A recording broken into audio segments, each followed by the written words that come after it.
بسم اللہ الرحمن الرحیم۔ اسلامی تاریخ حضرت یونس علیہ السلام۔ حضرت یونس علیہ السلام اللہ کے برگزیدہ نبی اور انبیاء بنی اسرائیل میں سے ہیں۔ آپ علیہ السلام کی پیدائش عراق کے مشہور شہر نینوا میں ہوئی۔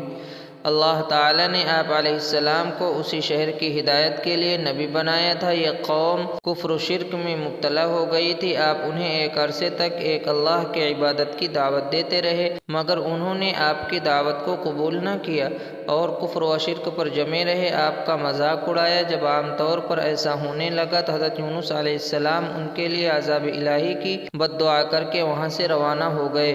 آپ کے بستی سے روانہ ہو جانے کے بعد قوم پر عذاب الہی کے آثار دکھائی دینے لگے۔ قوم کو یقین ہو گیا کہ حضرت یونس علیہ السلام اللہ کے سچے نبی تھے، لہذا قوم کے تمام لوگ اور ان کے سردار بستی سے باہر ایک میدان میں جمع ہو کر خوب روئے اور اپنے گناہوں کی معافی مانگی اور شرک سے توبہ کی۔ اللہ تعالیٰ نے ان کی توبہ قبول فرمائی اور انہیں عذاب سے بچا لیا۔ حضور صلی اللہ علیہ وسلم کا معجزہ، تھوڑے سے پانی میں برکت۔ حضرت زیاد بن حارث رضی اللہ عنہ فرماتے ہیں کہ میں ایک سفر میں آپ صلی اللہ علیہ وسلم کے ساتھ تھا۔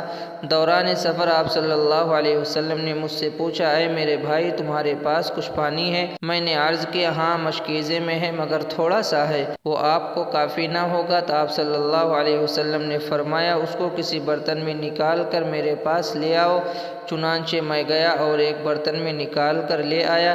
آپ صلی اللہ علیہ وسلم نے اپنا ہاتھ مبارک اس میں رکھا۔ میں دیکھ رہا تھا کہ آپ صلی اللہ علیہ وسلم کی انگلیوں کے درمیان سے پانی کے چشمے فوارے کی طرح پھوٹنے لگا۔ پھر سب نے اس سے وضو کیا۔ ایک فرض کے بارے میں سب سے پہلے نماز کا حساب ہوگا۔ رسول اللہ صلی اللہ علیہ وسلم نے فرمایا، سب سے اول جس چیز کا بندے سے قیامت میں حساب ہوگا وہ نماز ہے۔ اگر وہ ٹھیک اتری تو اس کے سارے اعمال ٹھیک اتریں گے، اور اگر وہ خراب نکلے تو اس کے سارے اعمال خراب نکلیں گے۔ ایک سنت کے بارے میں گناہوں سے توبہ کرنے کی دعا۔ حضرت ابو موسیٰ اشعری رضی اللہ عنہ فرماتے ہیں کہ رسول اللہ صلی اللہ علیہ وسلم یہ دعا مانگتے تھے، اللہم اغفر لی جدی و ہزلی۔ ترجمہ، اے اللہ، میرے جانے انجانے گناہوں کو معاف فرما۔